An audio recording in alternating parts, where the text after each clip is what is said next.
Hello बच्चों, नमस्कार। Hoping all of you are doing very well. आज के लेक्चर ऑफ सीरीज़ में इलेक्ट्रोस्टैटिक्स चैप्टर के अंतर्गत हम लोगों ने एप्लीकेशंस ऑफ गॉसेस लॉ के अंदर जो एग्जांपल लिया है वो है कि किसी भी समतल आवेशित चादर के द्वारा वैद्युत क्षेत्र में स्थित किसी बिंदु पर वैद्युत क्षेत्र की तीव्रता कितनी होती है।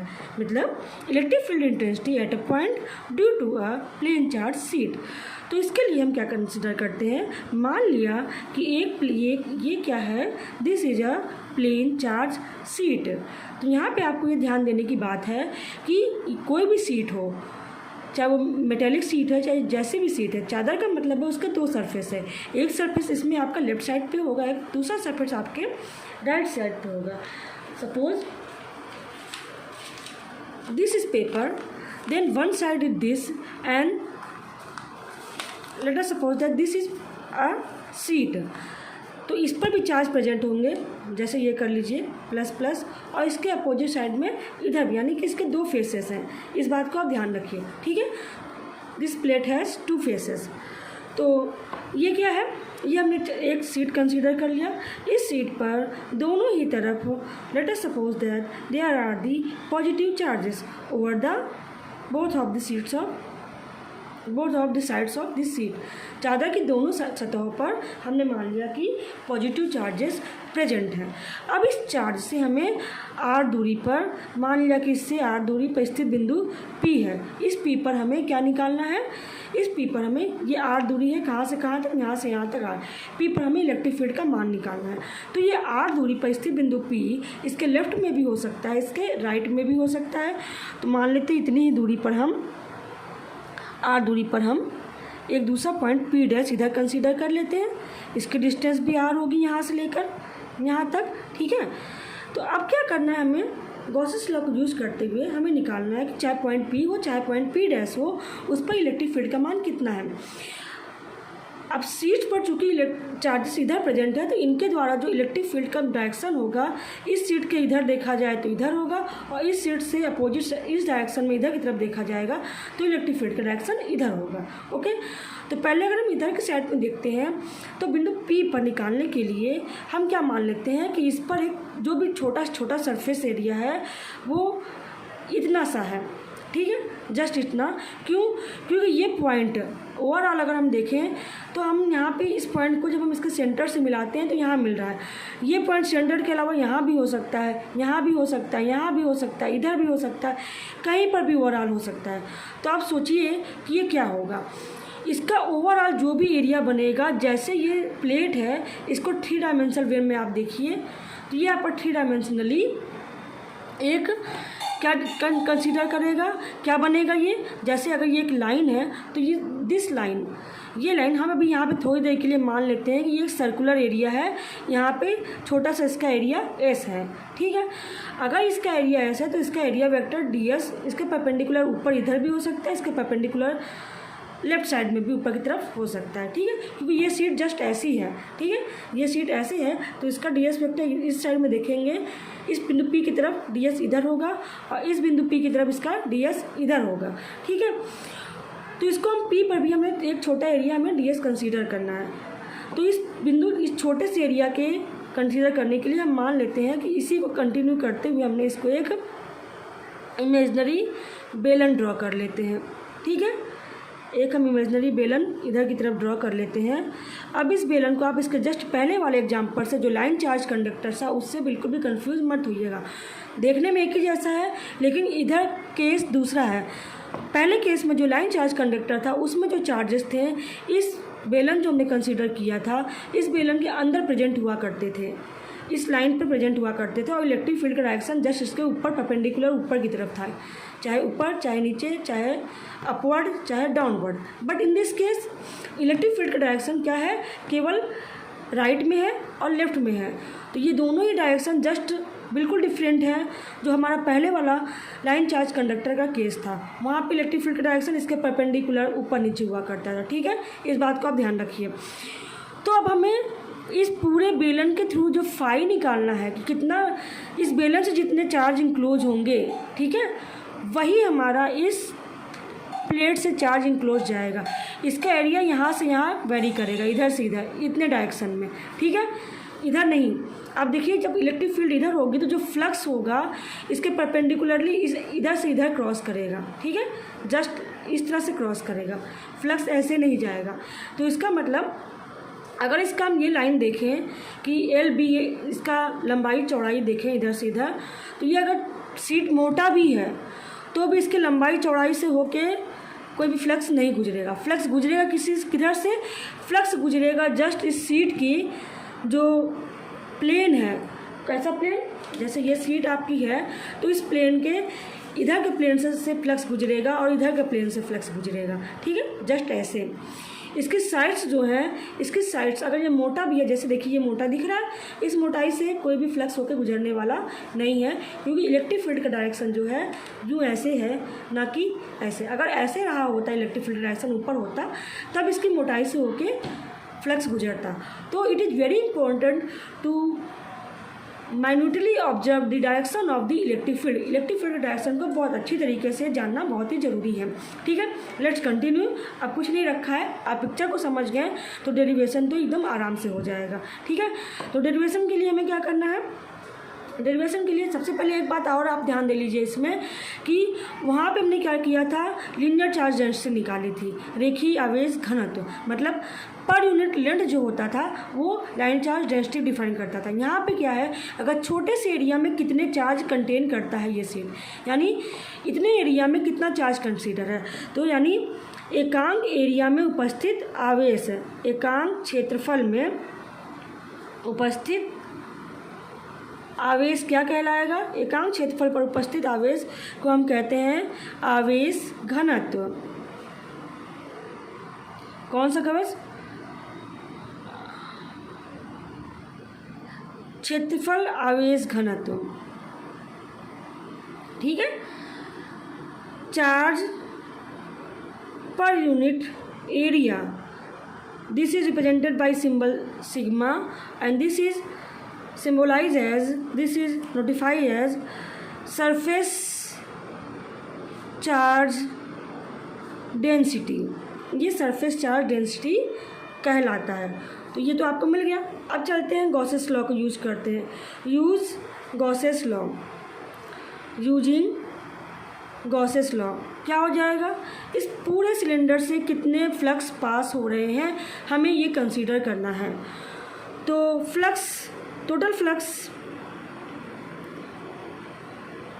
फ्लक्स में क्या निकालना? पूरे एरिया में निकालना है, यहाँ से यहाँ तक, यानी this area can vary from 0 to कहाँ से कहाँ तक। इसका एरिया कितना आएगा? ए बी आएगा इसका एरिया, यानी A is the area of sheet, ठीक है। एक तरफ का एरिया ए है तो दूसरी तरफ का भी एरिया ए ही होगा, ठीक है। तो फाई इक्वल टू क्या हो जाएगा? Total surface integral of E dot D S, this is equal to Q upon epsilon naught. As such the Gauss's law usually states, यही हो गया। अब हमें ई डॉट डी एस का मान निकालना है। तो ई डॉट डी एस का मान निकालने के लिए आप पहले ये देखिए 1 सरफेस, 2 सरफेस और 3rd सरफेस। तो here in case of 1 surface E dot D S plus in case of 2nd surface E dot D S plus in case of 3rd surface E dot D S, okay. In case of 1 and 2 यहाँ पे क्या होगा? Electric field का direction इधर है, इस पर अगर मैं सरफेस एस मान रखा है तो इसका सरफेस भी डायरेक्शन इधर है। इस केस में देखें तो इधर भी इलेक्ट्रिक फील्ड का मान है इधर, और अगर ये छोटा सा स्मॉल एरिया है एस तो इसका भी सरफेस वेक्टर, एरिया वेक्टर जो होगा इसके परपेंडिकुलर ऊपर होगा। तो surface 1 and 2 in both the cases E और डी एस के बीच का एंगल कितना है? 0 है, ठीक है। तो फॉर surface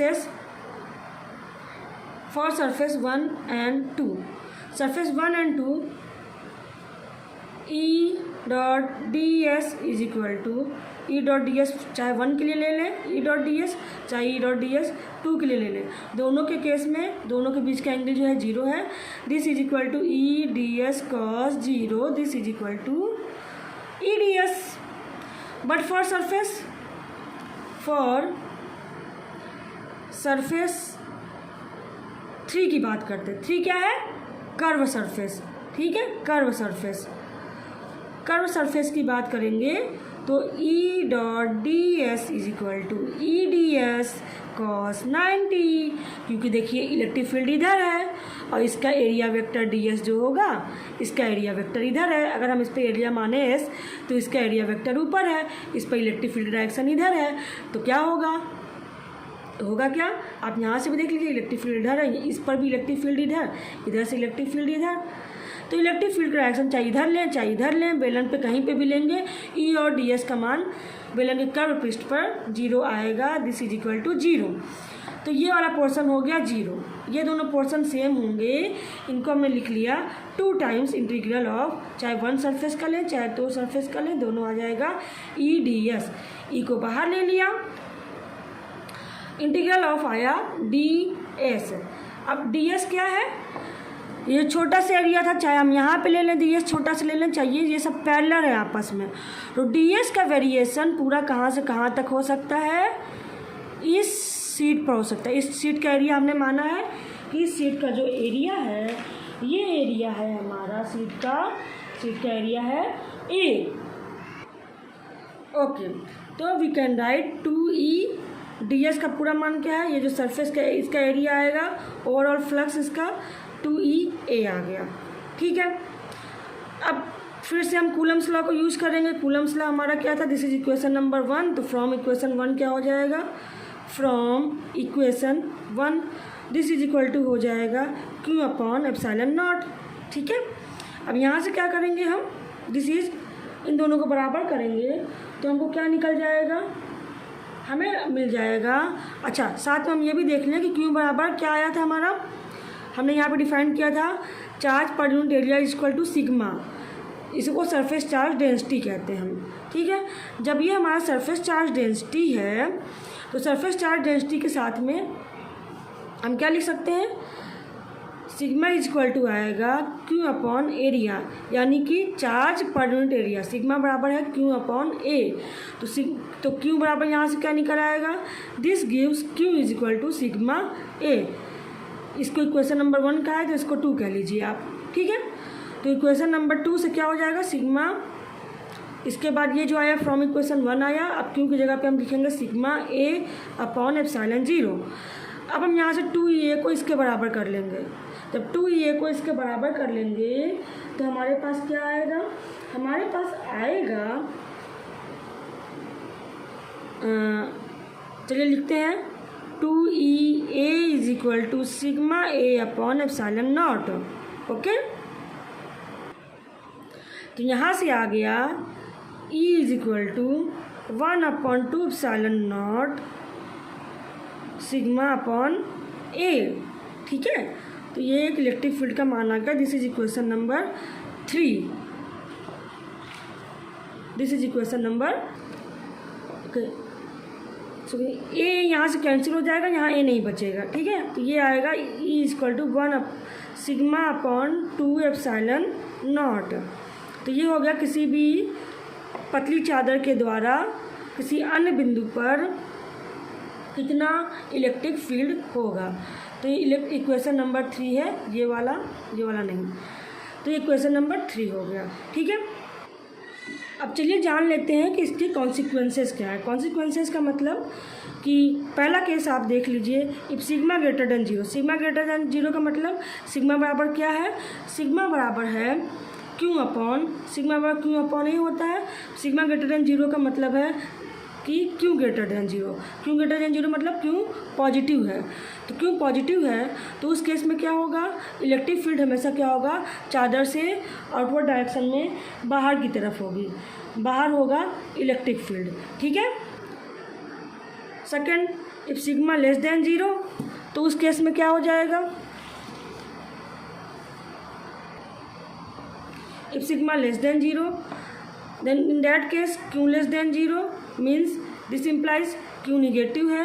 Q निगेटिव है तो इलेक्ट्रिक फील्ड का मतलब क्या होगा, इनवर्ड मतलब अंदर की तरफ होगा। थर्ड केस क्या है, थर्ड केस क्या है, अगर चादर जो है मोटी हो, चादर अगर मोटी होगी तो ये जो सीट बना था हमारा कैसा कुछ होगा, कुछ इसका हिसाब किताब इस तरह से होगा। ये हमारा चादर देखिए इस चादर की ये मोटाई हो गई। ठीक है, तो अगर इसकी ये मोटाई है, इस साइड इसका प्लस सरफेस प्लस चार्ज है, तो इसके अपोजिट साइड भी प्लस चार्ज है, तो जो इलेक्ट्रिक फील्ड का डायरेक्शन एक तरफ है वही दोनों तरफ होगा। तो एक पर अगर इलेक्ट्रिक फील्ड E1 है और दूसरे पर इलेक्ट्रिक फील्ड E2 है, तो दोनों का ही मान जो होगा E1 बराबर भी होगा, E2 बराबर भी होगा। This both are equal to sigma upon 2 epsilon naught. ठीक है, थोड़ी देर के लिए हम वेक्टर हटा देते हैं, तो टोटल इलेक्ट्रिक फील्ड जो हो जाएगा E equal to E1 plus E2 के होगा। दोनों को जोड़ेंगे सिग्मा अपॉन 2 एप्सिलॉन नॉट को, तो क्या निकल आएगा, यहाँ से आ जाएगा सिग्मा अपॉन एप्सिलॉन नॉट। ठीक है, तो इस प्रकार से मोटी चादर के लिए जो इलेक्ट्रिक फील्ड का मान होता है किसी बिंदु पे, वो सिग्मा अपॉन एप्सिलॉन नॉट के बराबर होता है। अब देखिए इसका एक अनुप्रयोग और है, थोड़ी देर के लिए आप समझ लीजिए कि आपके पास दो पतली चादरें हैं। एक चादर आपकी ये वाली है, नंबर 1 चादर, दूसरी चादर जस्ट इसके पैरेलल रखी हुई है यहाँ पर, सेम साइज की सेम आकार की हैं दोनों प्लेट्स। तो इस केस में हम क्या करते हैं, एक को बिंदु ए पर यहाँ माना, एक बिंदु बी इसके बाहर है, एक बिंदु सी हम अंदर मान लेते हैं। ये भी पॉजिटिव चार्ज है, इस पर भी और इस पर भी पॉजिटिव चार्ज है। तो फॉर टाइम बिंग हमें बी पर जब निकालना है तो हम ए और सी के बारे में नहीं सोचेंगे। बी पर निकालना है तो पहली चादर के द्वारा बी पर लगने वाले इलेक्ट्रिक फील्ड का मान E1 इस दिशा में होगा। अब दूसरी प्लेट के द्वारा बी पर जो इलेक्ट्रिक फील्ड होगा वो E2 इस दिशा में होगा। ठीक है, इसी प्रकार जब ए के लिए देखेंगे तो हम इसको भूल जाएंगे। तो ए पर इस प्लेट के द्वारा जो इलेक्ट्रिक फील्ड लगेगा वो E1 का डायरेक्शन इधर, सेकंड प्लेट के द्वारा ए बिंदु यहाँ पर है, ए बिंदु पर जो इलेक्ट्रिक फील्ड होगा इसका डायरेक्शन इधर होगा। ठीक है, तो यहाँ पे देख रहे हैं कि बी पर E1 के द्वारा जो इलेक्ट्रिक फील्ड होगा, E2 के द्वारा जो इलेक्ट्रिक फील्ड होगा, उन दोनों का इलेक्ट्रिक फील्ड एड ऑन हो जाएगा। सेम केस ए पर भी होगा, इसके द्वारा जो इलेक्ट्रिक फील्ड होगा, इसके द्वारा जो इलेक्ट्रिक फील्ड होगा, दोनों ऐड हो जाएगा। But what will be the case of C के केस में क्या है, इलेक्ट्रिक फील्ड इसके द्वारा जो लगेगा इसका डायरेक्शन है इधर, ये E1 हो गया। इसके द्वारा जब हम सी पे देखेंगे तो इसका डायरेक्शन है E2 इधर। तो सी पे equal and opposite electric field apply हो रहे हैं, तो इधर जो नेट होगा, नेट E इक्वल टू हो जाएगा E1 माइनस E2 के, और दोनों वेक्टर है तो दोनों बराबर होने की वजह से ये हो जाएगा 0। But what will be there in this case, यहाँ पे दोनों एक हैं तो this is equal to E बराबर E1 प्लस E2 हो जाएगा, और इधर भी E बराबर हो जाएगा E1 प्लस E2 के। अब यहाँ पर देख लीजिए E1 का मान क्या होगा, अगर दोनों चूँकि सेम एरिया की चादरें हैं, सेम आवेश है, तो E1 और E2 दोनों ही बराबर होंगे। E1 is equal to E2 is equal to हो जाएगा सिग्मा अपॉन 2 एप्सिलॉन नॉट। तो इन वैल्यूज़ को पुट करते हुए हम ए पॉइंट पर, बी पॉइंट पर, सी पॉइंट पर हम निकाल सकते हैं।